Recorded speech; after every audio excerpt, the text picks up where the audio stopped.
afternoon, everyone. At eto na naman ang inyong tita Amelia. At nandito tayo ngayon sa labas ng Pope Pius Catholic Church. Yan. Ito yung sa may San Marcelino. At ang katapat natin ay ang Asilo de San Vicente de Paco.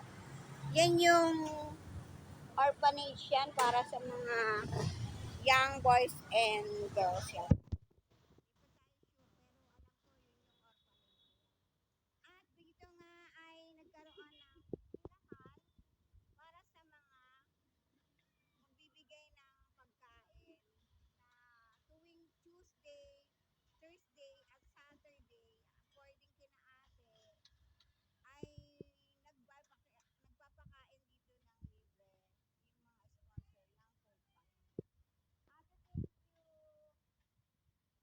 Ayun. Nakausap ko nga pala sila ate at nawala na ang pila doon ng tinatawag nilang mga yagit. Actually, hindi naman yagit. Kasi nga, yun yung mga homeless, yung mga walang bahay, yung mga matatandang walang tinutulugan at sa kalye lang sila natutulog. Kung makikita ninyo, ang simbahang ito ay Katoliko. At nagkakaroon sila ng mga sponsors na para magpakain. Pero dahil nga raw sa pangyayari na nagkaroon ng awayan dito, kung saan, ayan, yan yung pila kanina. Sabi by 4 o'clock to 4:30, nagbibigay na ng pagkain dito sa Pope Pius. At ito na nga lang si Kuya ang matatanong natin kung bakit wala man lang mga isang pagkain ang naibagay. Kuya, magandang hapon. Ano po, bakit po wala na po yung nagbibigay ng pagkain? Nag-alisan na po yung mga iba, no? May naibigay po ba sa inyong pagkain? Antay-antay po rin kayo, baka mamaya ay may mag-abot naman dyan. Sige po, tay. At umalis na nga ang iba pa. Yung iba ay pupunta sa Kalaw at meron nga pala tayong pupuntahan. Sa banda roon ay ang Sikh Temple.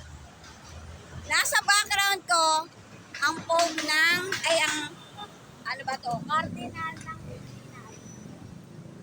Ang parish priest.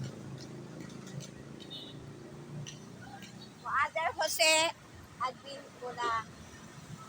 Archbishop pala ng Maynila. At doon nga ay pupuntahan natin ang Sikh Temple. Kung saan naman, nagpapakain rin sila sa mga yagit daw. Yagit daw na masasabi, yung mga pipila tuwing 8 o'clock ng gabi.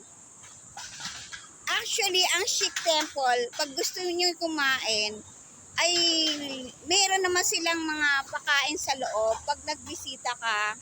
At napuntahan ko na nga pala itong Sikh Temple na ito nung isang taon.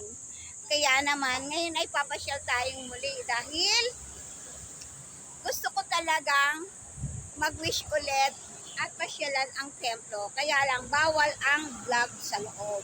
Kaya naman, let's go! Wala na tayong inaantay pa.